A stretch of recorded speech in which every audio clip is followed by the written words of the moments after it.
Metrópolis, con ustedes siempre es bueno reencontrarse cada semana, como hemos hecho, antes lo hacíamos cada día, desde 1998. Tiempo de mangos, y aquí tengo una muestra de un mango muy especial. Vamos a consultar con don Hipólito qué tipo de mango es este, porque desde la fragancia y la textura me encantó. Dicen que de noche uno no puede comerse ese mango, pero también nosotros estamos por la mañana los lunes, así que muchas gracias a Clara por este regalo. No fue uno, fueron muchos. Esa es parte de la cosecha de Clara y de Carlos Polanco en ese patio. Tienen que sembrar níspero también para darme. Gracias, Clara, de verdad, muy, muy agradecida. Igual que agradecida del grupo de comunicaciones López Olivier, por tenernos aquí durante tanto tiempo.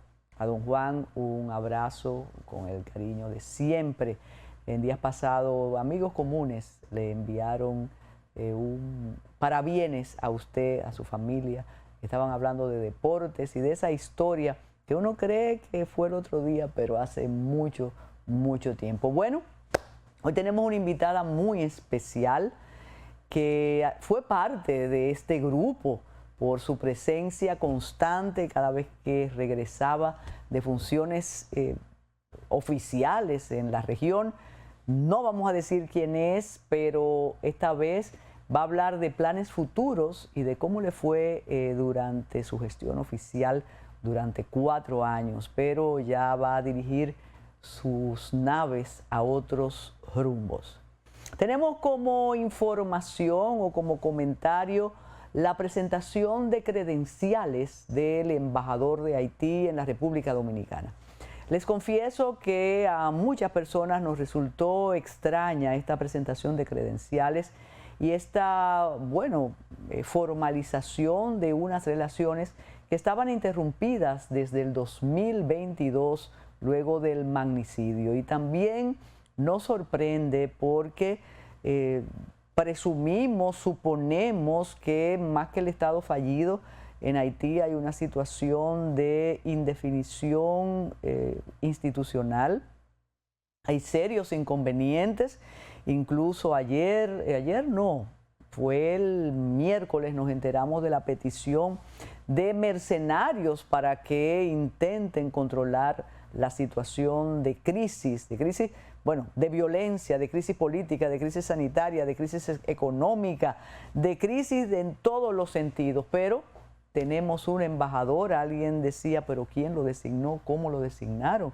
¿Quién va a decidir las funciones? Al mismo tiempo, es importante señalar, además, con un discurso de parte de República Dominicana, el que se ve aparentemente muy firme en relación al vecino país y a las personas que están en situación irregular, pero presentaron credenciales al mismo tiempo y ese es un tema que a veces no tocamos aquí.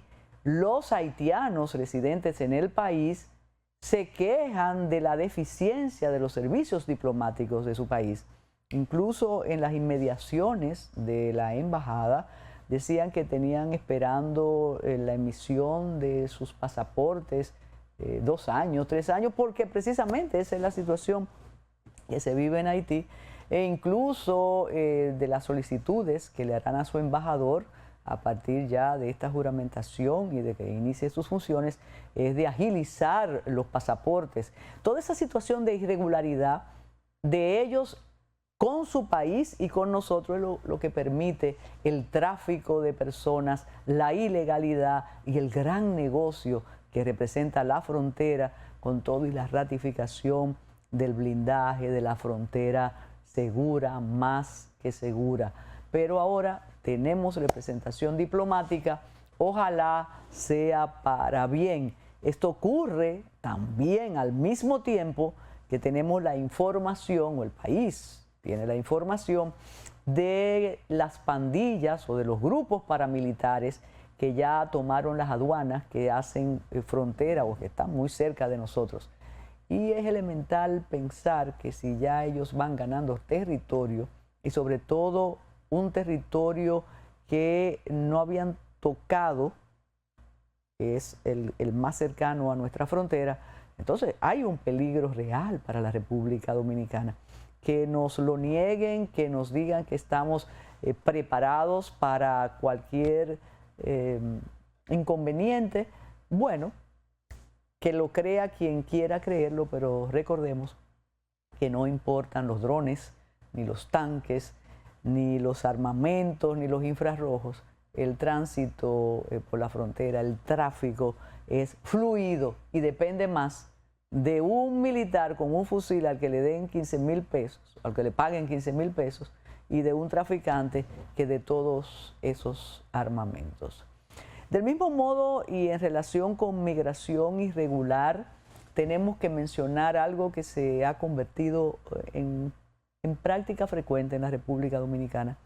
Así como hablamos en ocasiones de los abusos policiales, tenemos que subrayar algo grave que está ocurriendo en la República Dominicana, y es el irrespeto a la autoridad. El ciudadano, la ciudadanía, no siente que cuando hay un representante de la autoridad tenemos que respetarlo o tenemos que obtemperar sus decisiones. Hubo un caso, no es uno, pero los más recientes, un caso realmente vergonzoso, lamentable, que ameritaría las sanciones correspondientes y además la satisfacción para la gente de DGCET, que fue agraviada por un joven que venía en contravía. Su pareja venía conduciendo el vehículo en contravía en la Kennedy con Núñez de Cáceres. La agente de DGCET intentó aplicar la ley, pues el joven se desmontó del vehículo, persiguió a la agente, la golpeó e incluso le arrancó parte del cabello y le provocó un daño. Se estaba conociendo durante esta semana, en uno de los días de esta semana, una medida de coerción, pero eso es lamentable. Cuando a ti te van a aplicar la ley, tú lo que respondes de esa manera. Pero algo que se ha convertido ya en práctica muy frecuente es cuando llegan los agentes de la Dirección General de Migración a los lugares y son recibidos de manera violenta por la ciudadanía. Se hace en barrios, se hace en municipios, se hace en cualquier lugar, pero lo peor ahora se está haciendo en los sitios cerrados, a donde se dirigen los agentes de migración con representación del Ministerio Público, a esos negocios de los chinos que, como dice Rosa NG, es al Estado Dominicano que le corresponde decir si están conforme con la ley o no. Pero una modalidad de esos empresarios e inversionistas chinos es emplear en sus tiendas, en sus establecimientos, a ciudadanos haitianos en situación irregular.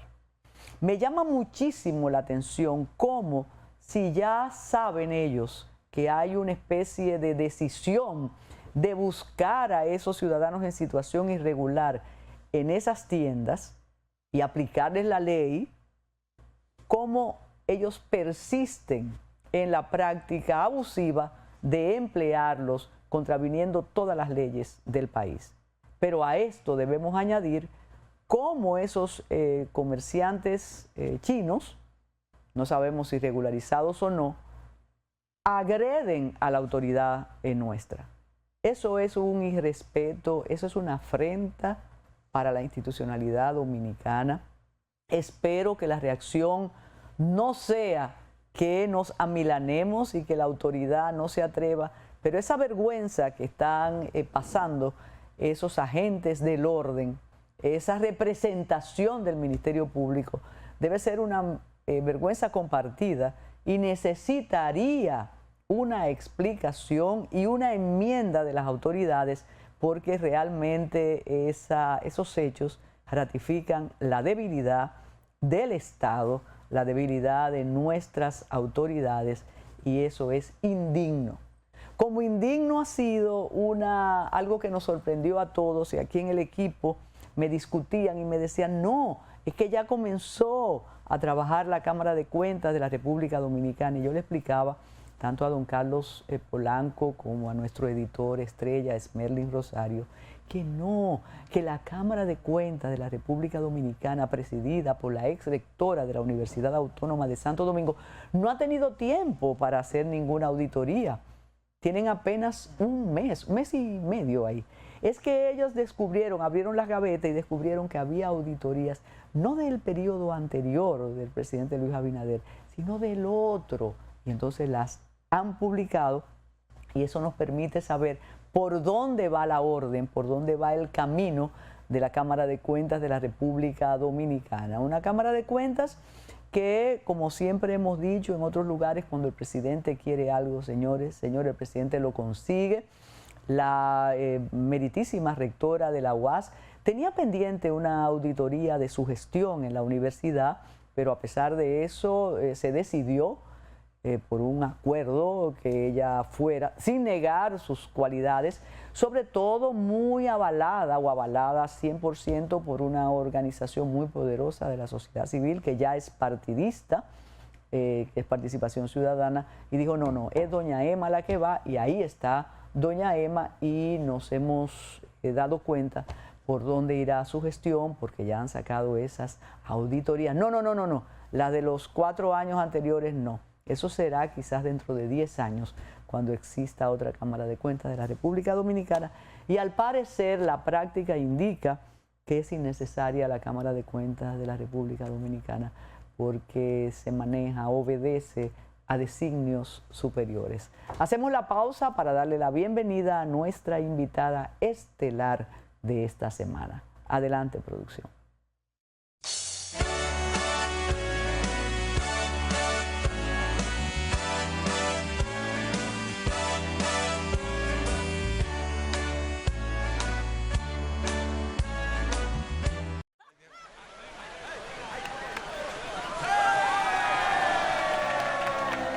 Hemos dado tantos pasos, hemos hecho sueños realidad. En cada esquina de esta tierra, ¡Nueva Nueva York! vemos toda la felicidad. Oh, oh, oh. Siempre le damos para allá. Equipo que no se rinde, gente buena que da más. En cada esquina de esta bella tierra, la solidaridad es nuestro aliento. Extendiendo la mano, construyendo nuestros sueños. Que los dominicanos siempre le damos para En Banreservas ponemos el corazón en el crecimiento de nuestra gente, comprometidos en todo momento y ocasión en ser el banco de todos los dominicanos. La Alcaldía del Distrito Nacional trabaja en 270 filtrantes e invernales, 350 metros lineales de alcantarillas y 32 registros que la Alcaldía del Distrito Nacional está construyendo para mitigar los efectos de las lluvias producidas por el cambio climático. Seguimos transformando Santo Domingo. Alcaldía del Distrito Nacional.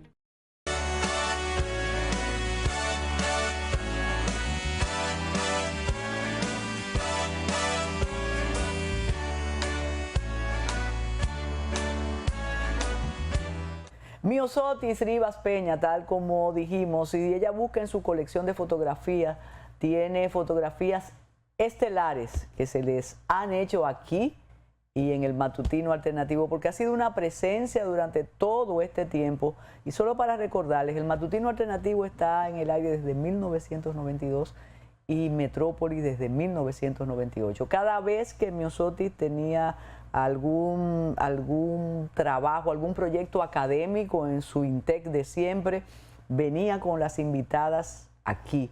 Cada vez que regresaba de sus funciones en la región, venía aquí o amanecía en el Matutino Alternativo. Duró durante 4 años desempeñando funciones públicas. Le preguntaba antes que si le sorprendió el funcionariado más cercana a instituciones internacionales, a ONGs, a la academia.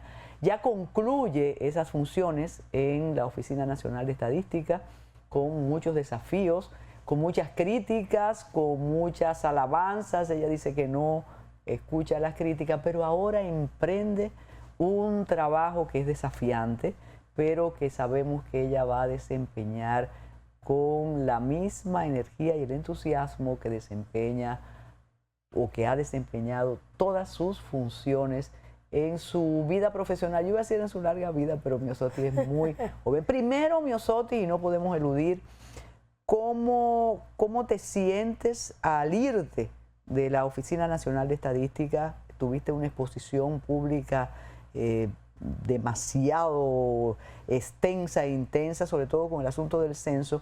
Si tú te evaluaras, y sé que tú te evalúas y evalúas a tu entorno, ¿cómo sales de estos 4 años que ya dejas? Y vamos a decir por qué lo dejas y para dónde vas. Sí, gracias Carmen. Bueno, que ya sobre todo también quiero decir que no solamente que llegaba aquí, ¿verdad? Y podía de alguna manera hablar y comentar cuando llegaba de las misiones, sino que también reportaba desde fuera. Claro que sí. Acuérdate Claro que esa era sí. una de las cosas que también hacíamos. Yo llamaba de los programas y me acuerdo que como en El Salvador eran unas horas de diferencia, 2 horas menos que aquí, pues también el matutino, ¿verdad? Que era yo lo escuchaba de 5. Que lo seguirás de 5 escuchando, que claro, sigue. De 5 a 7, o sea que ha sido como ese proceso y que ciertamente te agradezco que siempre me has abierto las puertas, ¿verdad? Para, como tú decías, pues llegar, comentar, que conversábamos de varias cosas. Y una de ellas, bueno, un poco, yo me siento que yo me voy con sentimientos encontrados, ¿verdad? Porque la Oficina Nacional de Estadística, pues, y el mismo tema, ¿verdad? Es un tema interesante, es un tema de pasión. Yo me entrego mucho cuando estoy en una institución y creo que en el caso de la Oficina Nacional de Estadística, pues es una institución que es base para todo el tema de las políticas públicas y que para que podamos entonces también gestionar conocimiento. Entonces hay un sentimiento encontrado, o sea, yo no era que me quería ir, o sea, no era que andaba, digamos que desesperada, que no, o sea, pero también tengo como un interés, yo tengo una carrera bastante internacional y ya entonces me estaba llamando otra vez, ¿no? Ese deseo de estar fuera, de estar contribuyendo desde otra perspectiva, desde otros ámbitos.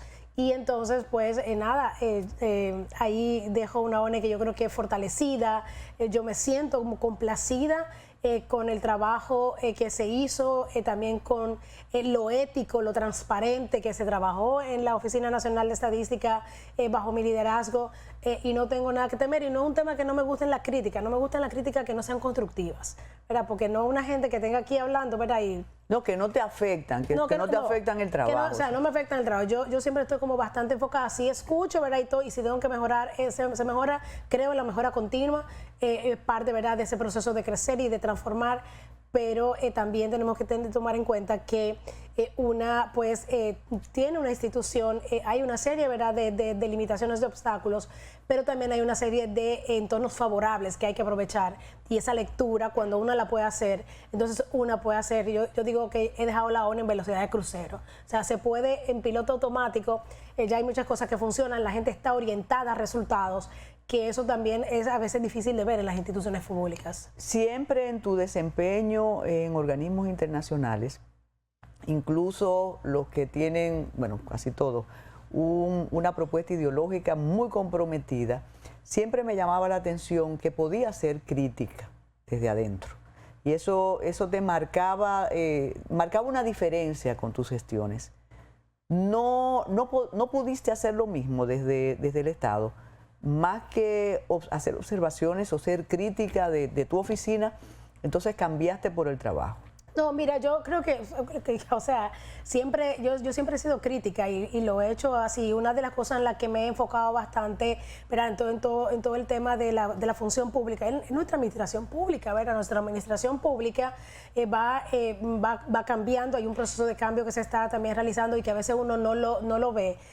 Mira, nosotros veníamos y estamos todavía, ¿verdad? Eso no se ve y a mí me da mucha pena que no seamos tan capaces de comunicarlo, el tema de la coordinación y de estar enfocados a planificación, ¿verdad? O sea, nosotros estábamos en el Ministerio y somos como Oficina Nacional de Estadística, estamos adscritos al Ministerio de Economía, Planificación y Desarrollo. Por tanto, hubo un proceso importante que hicimos desde la oficina de orientar la producción estadística a la planificación nacional, ¿verdad? Y que respondiera a los diferentes instrumentos.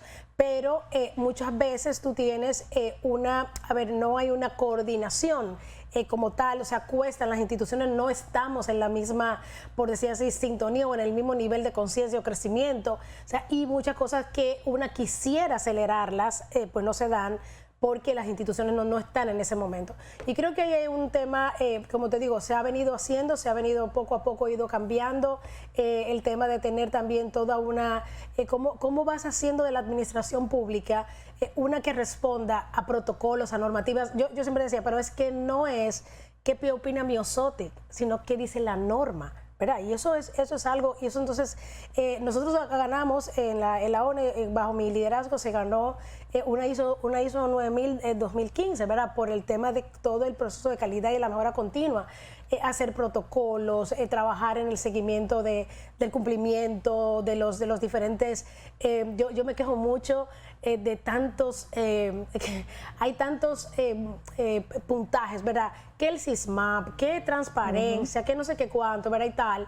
Sin embargo, eso luego, yo lo veo, por ejemplo, la encargada de planificación, que es muy de esos temas, ¿verdad? Que es muy competitiva y que está haciendo quinta arriba, que no sé qué cuánto. O sea, logra entonces ese mismo espíritu competitivo, la logra ella impulsar un proceso de transformación interna, ¿verdad? O sea, y apoyar, porque no fue una cosa que yo hice yo sola. Yo muchas veces digo, yo lo que doy a un equipo es paso a la creatividad, el paso al liderazgo y a la innovación, ¿verdad? Para que esa gente camine. Es innegable que la experiencia ya en el Estado te va a permitir desde las nuevas funciones tener un perfil más acabado de lo que es la República Dominicana y a dónde dirigir cualquier asistencia, cualquier asesoría, porque vas a una función muy importante con sede en Trinidad Tobago, y nosotros compartimos aquí una invitación, pero ya eso va a pasar porque fue el 30 de mayo de tu despedida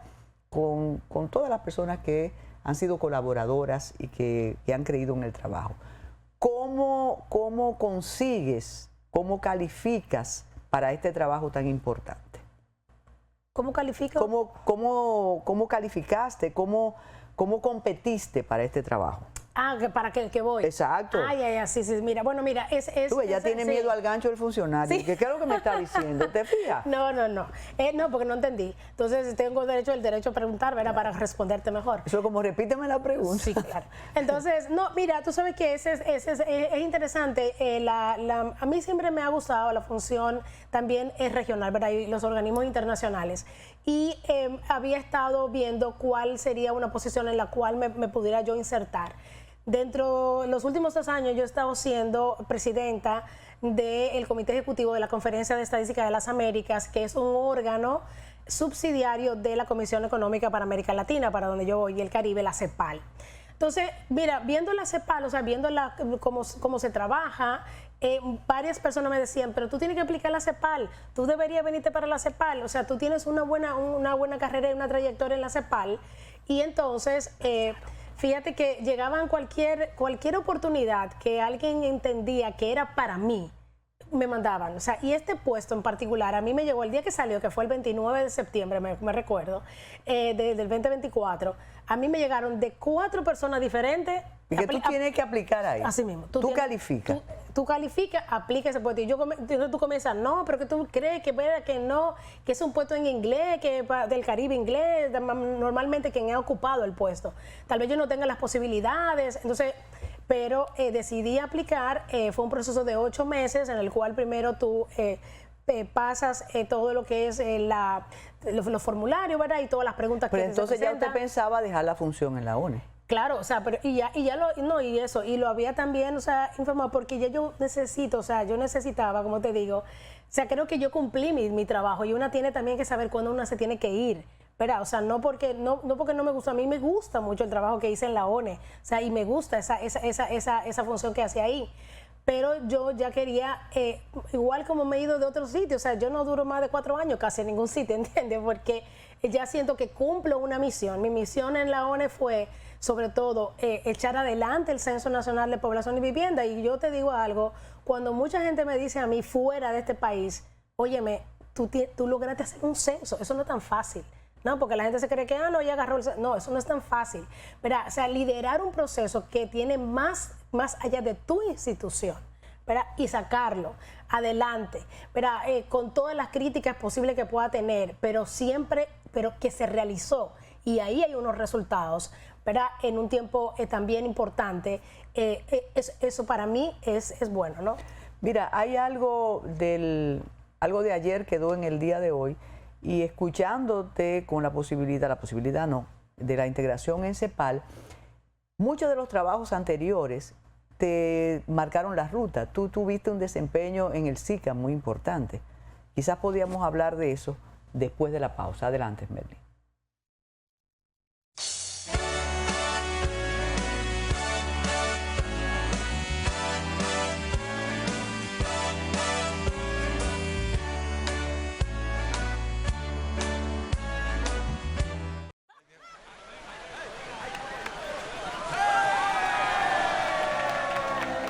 Hemos dado tantos pasos, hemos hecho sueños realidad. En cada esquina de esta tierra. ¡Nueva Nueva York! Vemos toda la felicidad. Oh, oh, oh. Siempre le damos para allá. Equipo que no se rinde, gente buena que da más. En cada esquina de esta bella tierra, la solidaridad es nuestro aliento. Extendiendo la mano, construyendo nuestros sueños. Que los dominicanos siempre le damos En para Banreservas ponemos el corazón en el crecimiento de nuestra gente, comprometidos en todo momento y ocasión en ser el banco de todos los dominicanos.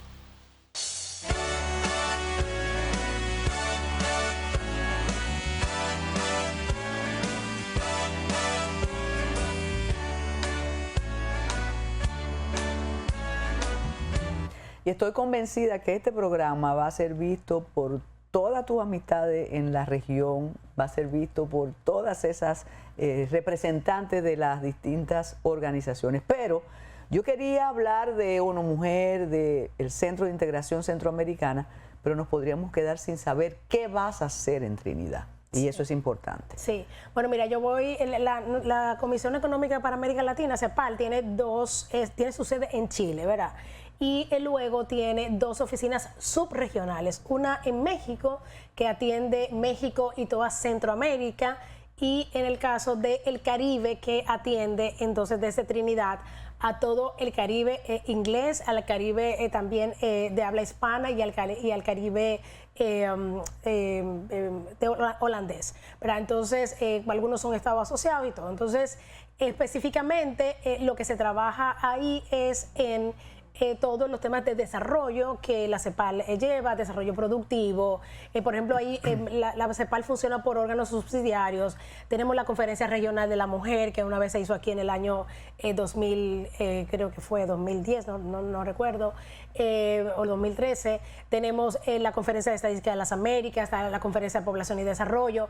Entonces, de alguna manera, esas conferencias lo que hacen es aterrizar todo lo que a manera de el plano global, ¿verdad?, se adopta, digamos, por ejemplo, por población y desarrollo o los temas de la Comisión de la Mujer, baja a lo regional y entonces nosotros nos encargamos de implementar en el Caribe. ¿Tienes iniciativa? ¿Puedes tener iniciativa o Sí. hay unos programas a cumplir? No, hay ambas cosas. Hay iniciativa y de hecho yo una de las cosas que me llevo, y a propósito del fallecimiento del rector de INTEC, de Julio Sánchez, pero una de las cosas que yo también, o sea, propuse cuando hice cuando hice mi entrevista técnica fue un ecosistema de datos, mención e investigación con Julio Sánchez. Una vez que yo me acerqué a él para conversar con universidades, me dijo, mira, pero hay una red de universidades, la RUNED, vamos a trabajar con esta red.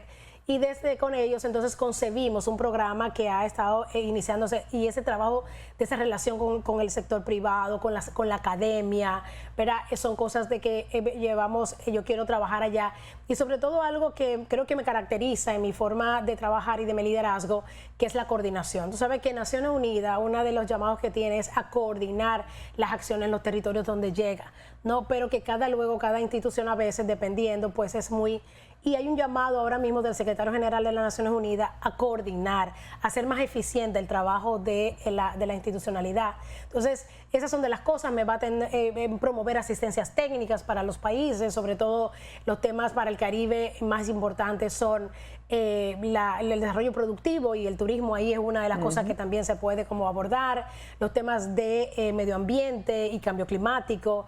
Nosotros en la ONU, por decirte algo, un tema que hicimos importante fue de estadísticas alrededor de medición de sargazo, ¿verdad? Que es una cosa que que a todo el Caribe nos está afectando, y nosotros con estadísticas experimentales comenzamos a medir el arribo de sargazo a la República Dominicana. Entonces, esas son también iniciativas que se pueden colocar dentro, y ni te quiero decir de lo que es el trabajo con las MIPYMES, ¿verdad? Todo este tema que se hizo en Centroamérica, con los diferentes programas, los centros de atención a MIPYME que también fortalecimos con temas de servicio, el tema propio de las estadísticas que es tan importante para ellos. Y yo te voy a decir algo, o sea, para mí es como yo decía también en mi carta de motivación de presentación, yo estudié en INTEC, Economía, ¿verdad? Y la Escuela de Economía era estructuralista, era una economía de cepalina, ¿verdad? De ese pensamiento cepalista de sustitución de importaciones, de lo que hizo Raúl Previch, ¿verdad? Y otros.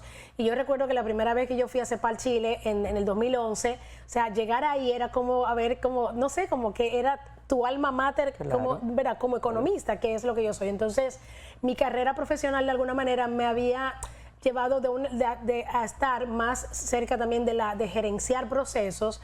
Vuelvo a la economía como pura, ¿verdad? Pero con lo que mi experiencia profesional me ha añadido, que es el tema de los derechos de las mujeres, el tema también de los derechos humanos, los temas que tienen que ver con las estadísticas, las MIPYMES.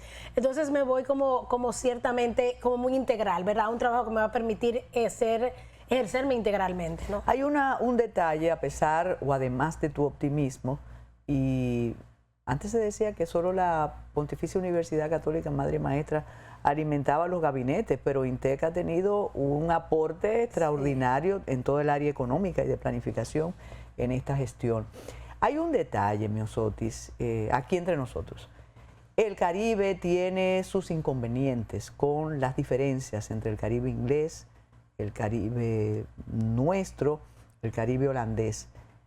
Te ayudará la experiencia, naturalmente, a tratar de... ¿Eres la primera dominicana en ese puesto? Sí, en ese puesto. La primera dominicana. Entonces, ahí sí. Tienes algo pendiente, ¿no?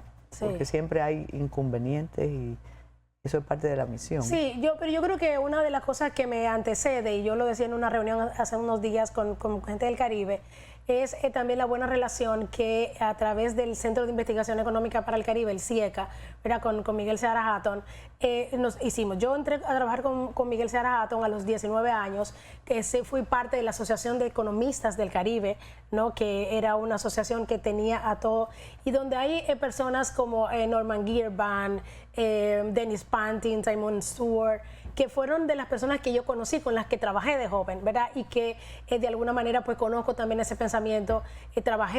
Fui parte de boards en algunos momentos de Caribbean Policy Development Center, que tenía sede en Barbados, ¿verdad? O sea, yo tengo una relación, o sea, yo también estoy volviendo al Caribe de alguna manera, y sabemos que también me anteceden gente como Iván Ogando, que es una persona bastante respetada, nuestro embajador ahora en Ginebra, Wellington Mencosme, que es el embajador que acababa de salir, que también pasaron por CIECA, ¿no? Y también entonces llevan de ese buen prestigio que realmente también Miguel Seara Hatton tuvo y ha tenido y tiene en el Caribe, que no lo podemos negar.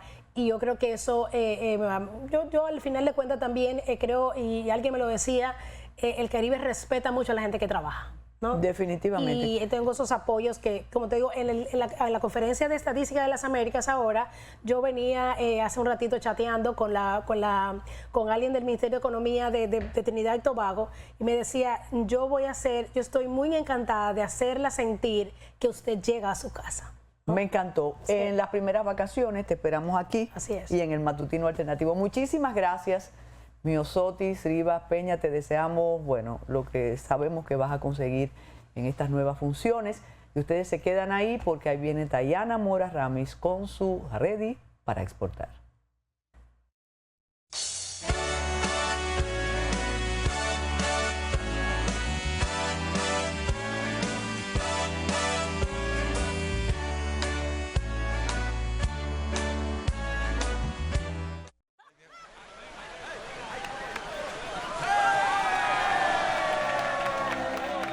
dado tantos pasos, hemos hecho sueños realidad.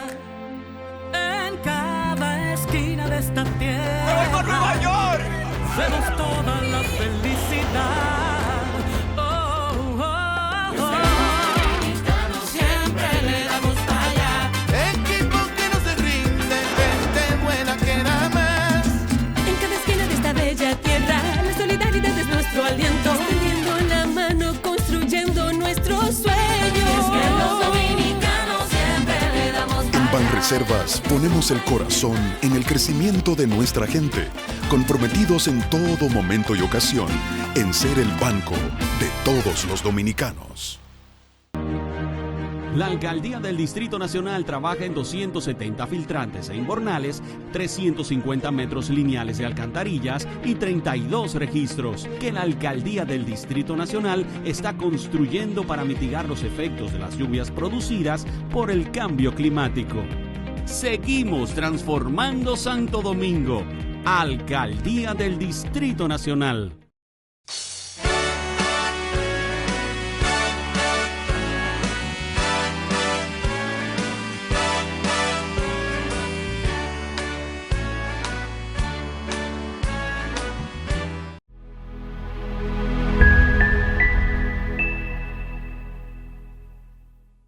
Bueno, estamos con Arturo López Valero, experto en la tecnología de la información, de innovación de la empresa Tabuga, un exportador, una empresa que ha exportado tecnología a múltiples mercados. Cuéntanos un poquito de Tabuga y luego vamos a hablar de las otras empresas, de cómo aplicamos todos estos cambios a las empresas. Bueno, Tabuga surge como una consultora para ayudar a las empresas a adoptar mejor las tecnologías.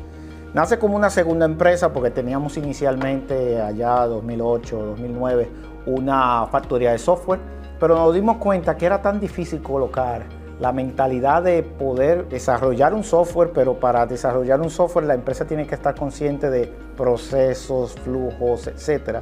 Y en ese momento estábamos en el mercado de las aplicaciones móviles muy temprano. Y las empresas no tenían ni idea ni siquiera cómo hacer el lanzamiento de la aplicación cuando se hacía. Entonces ahí nos dimos cuenta que había una oportunidad que quizá en su momento se veía como muy lejana, pero ahora mirando hacia atrás y en el 2025 fue la mejor decisión que tomamos, porque al final nos convertimos en consultores tratando de que los clientes usaran lo que mandaban a programar. Entonces esto nos llevó a mirar mercados. Primero trabajamos con nearshoring, y hacíamos como de gateway con empresas de la India para vender entonces horas a Estados Unidos. Luego nos dimos cuenta de que, y esto fue a razón de la pandemia, de que había una necesidad de adopción digital inmediata y lo que hicimos fue básicamente, nosotros le llamamos el modelo de piezas, que hemos abogado mucho que se pueda incorporar en República Dominicana, pero el mercado global está mucho más accesible para este tipo de mecanismos y es básicamente, como nosotros conocemos perfectamente el motor de un vehículo, para parafrasear y poner el ejemplo, nosotros vamos a los diferentes mercados que hagan la mejor correa, el mejor tornillo y vamos ensamblando la solución que necesita un mercado siguiente. Entonces eso nos ayuda a poder tener una gobernanza de la cadena de valor y nos permite, que ese fue el caso de la Unión Europea.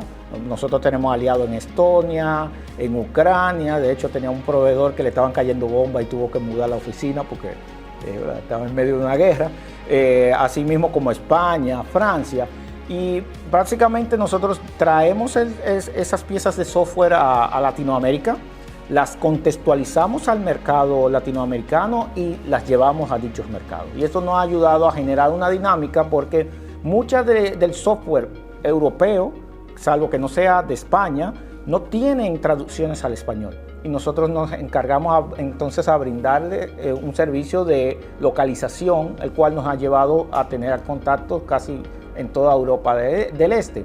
Y eso es simplemente por querer reunir las oportunidades de elementos de software que no teníamos en nuestro mercado. Hay que entender alguna diferencia entre Oriente y Occidente. Este lado del mundo, el Occidente, trabaja más con el software llave en mano.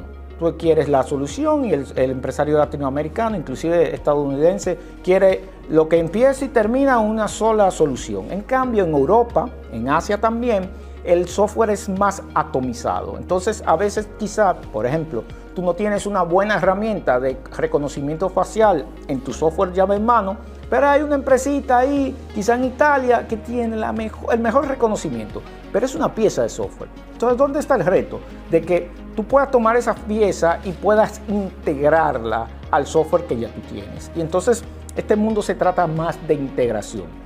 Nosotros que venimos del mundo de integración empresarial, entonces conocemos muy bien estas dinámicas. Se hace muy difícil para nuestro mercado las integraciones, por eso tú ves pocas APIs, pocas fuentes de datos, porque la cultura del software grande empresarial crea elementos verticales aún en una misma industria. Un banco no es compatible con otro, una aseguradora con la otra, hasta un car wash con el otro, para exagerar un poco. Y esto conlleva que los procesos de integración son tan tortuosos que cuando uno a un empresario le dice hay que integrar, ya usted sabe, se le pone la mano en la cabeza.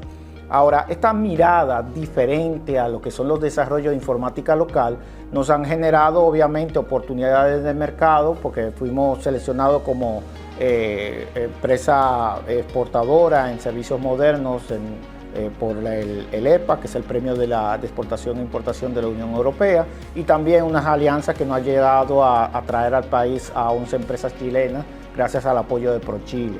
Asimismo estamos operando en mercados como Colombia, estamos trabajando en Centroamérica, en México también. Y realmente yo creo que para el talento dominicano, y lo digo desde la voz de Tabuga, hay oportunidades en el mundo. Hay que ser conscientes de que nuestro mercado todavía tiene retos y a eso vamos, a ver cómo el empresariado puede consumir más para que nuestro tipo de negocio también tenga un poquito más de oxígeno en el mercado local. Sí, porque creo que falta mucha visión. Todo el mundo entiende que sí me digitalizo, puedo ahorrar, pero el espacio del aprendizaje y de cambiar la forma de hacer las cosas a veces resulta bastante difícil, especialmente en empresas tal vez que tienen un proceso de toma de decisión menos flexible. Claro.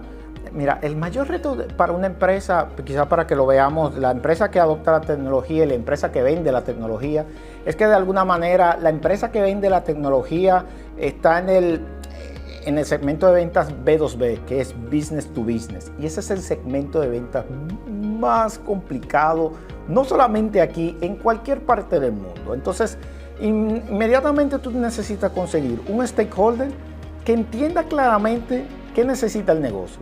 Pero no necesariamente ese stakeholder es que financia la solución. Entonces usted tiene que ir navegando con una serie de capas dentro de la organización para generar el conocimiento para que usted pueda no solamente colocar el producto, sino que existe una conciencia de adopción porque existen contratos millonarios donde usted consigue venderlo, pero después no te usan la herramienta.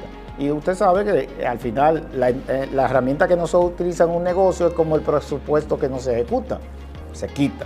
Entonces, eso conlleva a generar escenarios difíciles en términos de esa relación entre el proveedor y la empresa. Ahora bien, en las MIPYMES el caso es inverso, porque no hay recursos para quizás hacer ni siquiera el planteamiento de que vamos a comprar una solución y generalmente tienen que enfrentarse entonces con el software atomizado. Es decir, muchas piezas de software que no se interconectan y está el microempresario o el emprendedor como así tribilín en los cortos animados, que es el hombre orquesta. Tiene una trompeta, tiene una tambora y tiene un sinnúmero de instrumentos, porque al final las conexiones que deben hacer los software entre sí la están haciendo las personas copiando datos de una aplicación a otra. Bueno. Me surge la pregunta, ¿y blockchain? O sea, si yo trabajo en blockchain y trabajo con el proceso equivocado, estoy asegurando el proceso equivocado.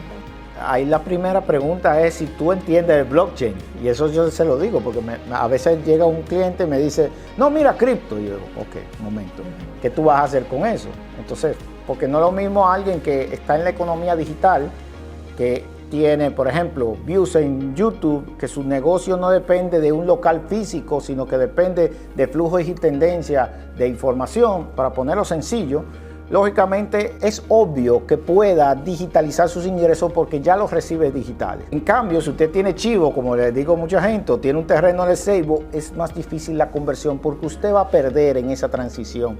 Entonces, adoptar tecnología también implica conocer bien el terreno de la industria donde tú estás. Y muchas veces dicen, no, que yo pongo unos drones que caminan en el campo. Muy bien, pueden sobrevolar un terreno, pero al final, ¿qué estás haciendo? ¿Tú quieres hacer una narrativa de innovación o tú quieres construir una solución tecnológica para tu negocio? Y aquí la gente se va por la narrativa de innovación. Es muy bueno dar charlas, es muy bueno poner videos en Instagram, es bueno salir en un canal de YouTube, pero al final hemos visto, y te lo digo porque participando en diferentes medios a través de los años, nos hemos dado cuenta de innovaciones que han sido muy cacareadas, que no duraron ni siquiera 5 años. Entonces, cada vez que me presentan algo nuevo, yo digo, ok, ¿cuál es el modelo que va a sustentar esto? ¿Cuál es la base tecnológica que va a permitir quizá a alguien con más capital venir a invertir y que eso se sostenga? Entonces, yo creo que somos muy sonoros en nuestro mercado por la cercanía a Estados Unidos a traer las cositas nuevas. Yo le llamo los espejitos. Entonces, de alguna manera u otra, la gente confunde esa innovación con la tecnología que realmente necesita un negocio para ser rentable. A veces tú tienes el dron volando y no tienes un sistema eficiente de facturación. Y al emprendedor se le abre el pecho, en buen dominicano, #OpenChest, básicamente porque no supo manejar el flujo de cobranza. Entonces, hay elementos tan duros en mercados como nuestro que tienen ciclos muy particulares que pone a reto la mirada tecnológica de un negocio. Y un negocio no es la tecnología. Un negocio es la capacidad de cumplir su propósito o misión, de poder articular los procesos de manera precisa. ¿Para qué? Para generar rentabilidad y, a su vez, siendo sostenible, generar impacto en la comunidad donde participa. ¿Y cuál sería el rol de las instituciones públicas y privadas que deben apoyar a esas MIPYMES a llegar a ese punto? Porque igual las instituciones también persiguen los espejitos. Entonces, ¿qué tipo de acciones deberían hacer entidades, cámaras de comercio, asociaciones, cooperativas, para apoyar a las MIPYMES?